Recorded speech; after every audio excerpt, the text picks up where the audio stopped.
Greetings, everyone, and welcome to another DVD Blu-ray review. That's right. Today we're going to continue our 20th anniversary celebration of the Underworld series by discussing the sequel, Underworld Evolution, right here on the Media Files.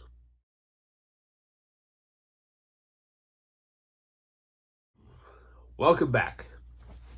So, here it was in 2006. Yeah, 2005, actually. Underworld 1 had come out, and everybody loved it, so they made a second one.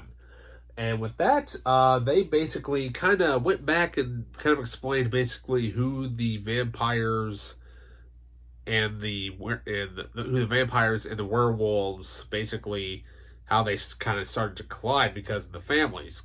Because you kind of look at it, and it's got a very reminiscent thing of Romeo and Juliet kind of going on. But yeah, the saga continues as the battle rages on between the aristocratic death dealers, vampires, and the barbaric lycans, werewolves. Underworld Evolution traces the beginnings of the ancient feud between the two tribes as the beautiful vampire heroine Celine discovers she has been betrayed by her own kind and must seek revenge. The fast-paced modern-day tale of deadly action, ruthless intrigue, and forbidden love take her into battle to end all wars as the immortals must finally face their retribution. Yeah, not a bad storyline for the sequel. I mean, we get a little bit more, with the storyline as it continues with Michael and Celine there. But not only that, though, we actually introduce some new characters. Yeah, we actually introduce it's hard to see because of the glare, but they're the head of the vampires, right? Of the Lycans, William, as well as the second vampire leader, Marcus. Yeah. Now, with this movie, I don't know why. It just seems like whenever there's a really good action movie and then there's a sequel done to it, there's always seems to be, when it comes to the sound design, somebody's in a room and when they cock their gun, there's always that echoing sound of it being cocked, and it echoes for a brief second throughout the entire room. Mummy Returns. Same kind of effect. But, it just, because you want the sound to be bigger, story's got to be bigger, the body count obviously has to be bigger. Yeah. But, overall, I mean, this movie, they kind of pushed it a little bit with the R rating on this one. And, yeah, I mean, you get a little action there between Michael and Celine a little bit there. But, overall, I mean, the movie itself is actually a pretty decent sequel. Unfortunately, this would be the last time you would see Scott Speedman in the franchise, because as you watch it, they change his character design a little bit in this movie compared to the first one, and it's meh. You're just like, yeah. They kind of didn't really know where to go with the Michael character. But not only that, though, you got returning characters. Scott Speedman and Kate Beckinsale return. But not only that, you get the return of Bill Nye for a brief moment as Victor.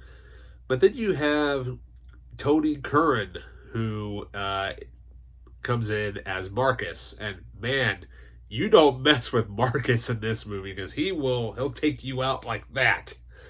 And, then not only that, though, you even bring in amazing British actor, Sir Derek Jacobi. Oh, yeah. He's awesome in this movie. I mean, he's kind of like one of those role model type of characters like he usually is in a lot of movies. But, just what he does is so good in this movie. So, as far as this goes, once again, the disc isn't in here, but obviously it's here somewhere. We have a flyer for other, horror, related type of movies. But as far as special features go, you get the director and filmmaker's commentary, the hybrid theory, visual effects featurette, The War Rages On, Stunts Featurette. Bloodlines, From Script to Screen, Making a Featurette. Making Monsters Roar, Creature Featurette. Building a Saga, Production Design Featurette. Music and Mayhem, Music and Sound Design Featurette. And a music video by Atru featuring the song Her Portrait in Black. Yeah, it's one thing I forgot to mention about the score in the first film. The composer, Paul Haslinger, did the score, but he was unavailable to do it for this film because I believe he was busy doing, I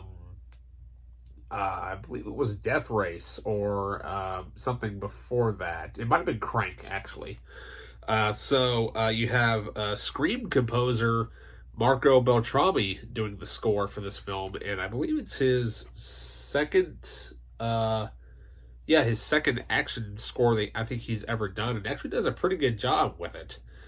Overall the movie's really not that bad. It's a fairly decent sequel for what it is, and made fairly good money. So as I said, the franchise kind of continued on after this one.